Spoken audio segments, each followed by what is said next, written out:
feel like I'm really giving Ina Garten today with my blue shirt and my mom jeans. I love Ina. Barefoot Contessa for life.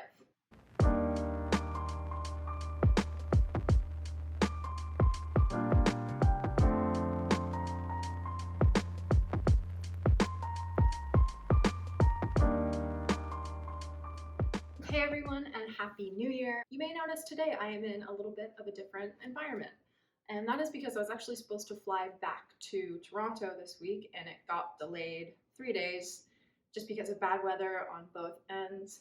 Classic Newfoundland, classic Canada in the winter, honestly. So in the meantime, I'm kind of stuck in this limbo at my parents' house, and they're actually out of town. They're not here. I've got this house to myself, and I was thinking about what I could make for something sweet, and automatically my brain just went to chocolate chip cookies. A, because they're very nostalgic for me. This is like a recipe I've been making probably since I was like 8 years old by myself. B, it's super accessible. We almost always have all of the ingredients on hand for chocolate chip cookies, and it doesn't kind of require any special trips to the store. And C, this is a super versatile recipe. If you don't have chocolate chips on hand, or like me in this case, enough chocolate chips on hand, you can use a whole bunch of different fun add-ins and they're gonna be just amazing.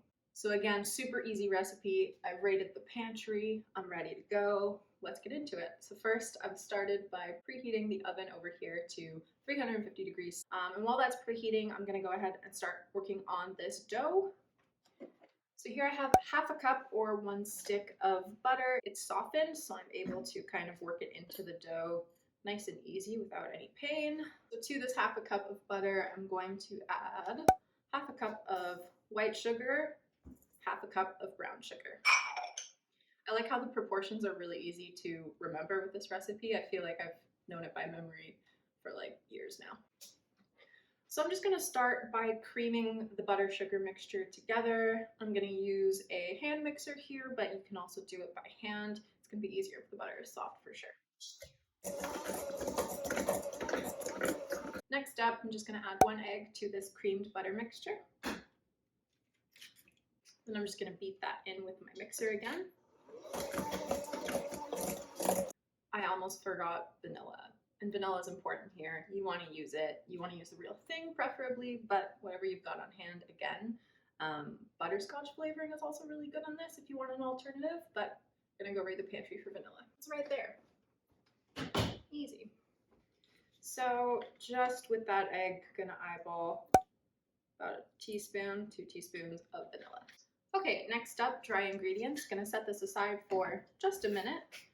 And here I have, just in a little bowl, 1 1/3 of a cup of flour.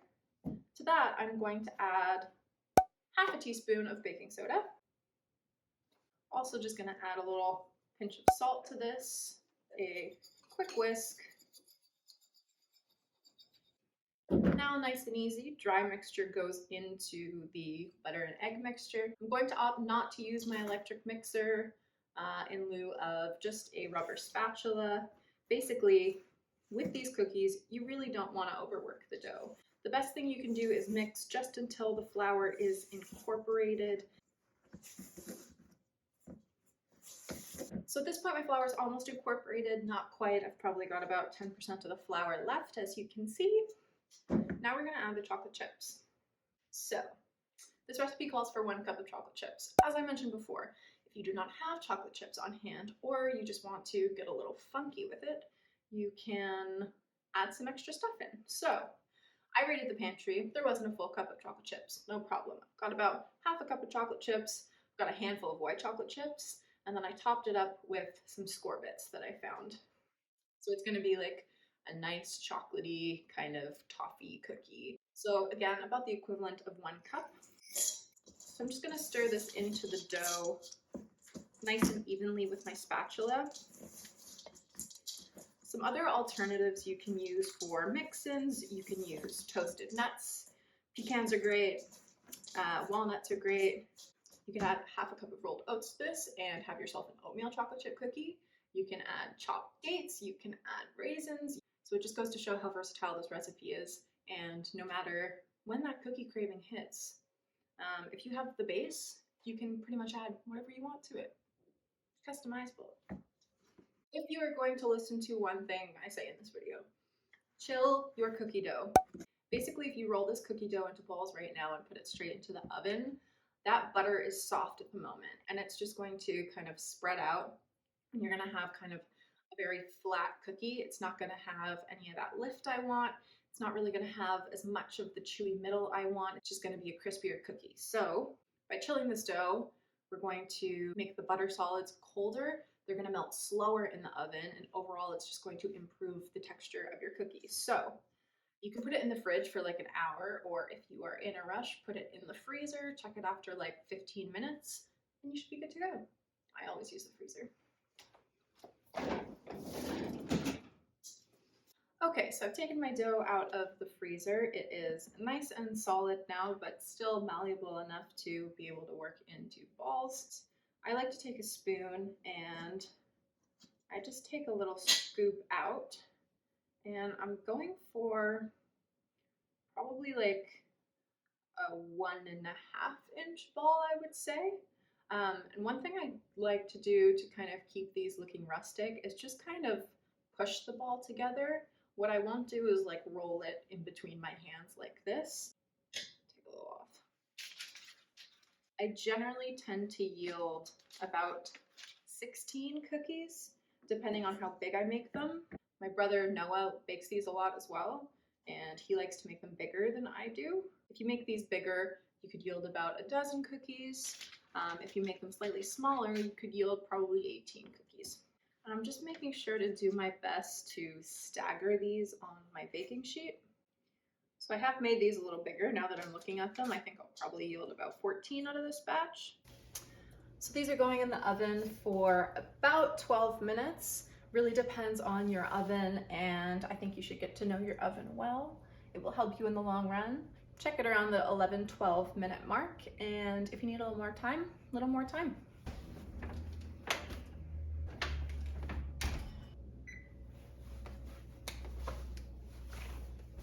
Okay, I show you this because I want you to learn from my mistakes.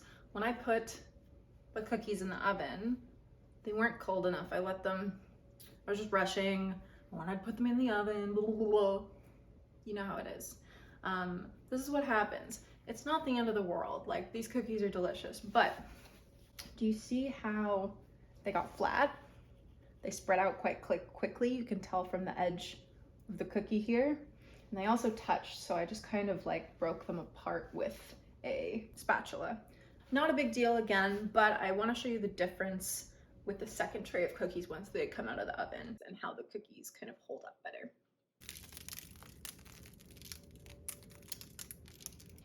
So I want you to see the difference between batch 2. With batch 2, you can see the cookies kind of have a thicker middle. This is what happens when your dough is chilled versus batch 1. If you can see this cookie, it got very, very thin. So this is the benefit of chilling your dough. Do you see all of these magical little rainbows? I love this.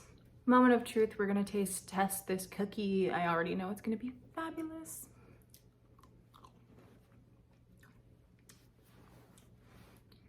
These are so good.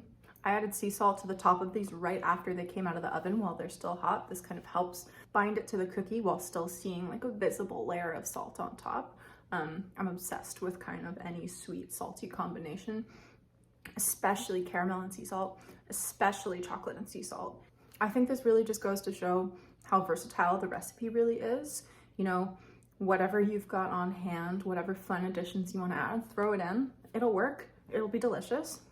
I hope you see how versatile this is, and also the importance of that little chilling trick. You know, bake 1 versus bake 2, completely different outcomes, really. I love a chewy middle and a crispy outside, and I think at the end of the day, it's what everyone wants out of a chocolate chip cookie, right?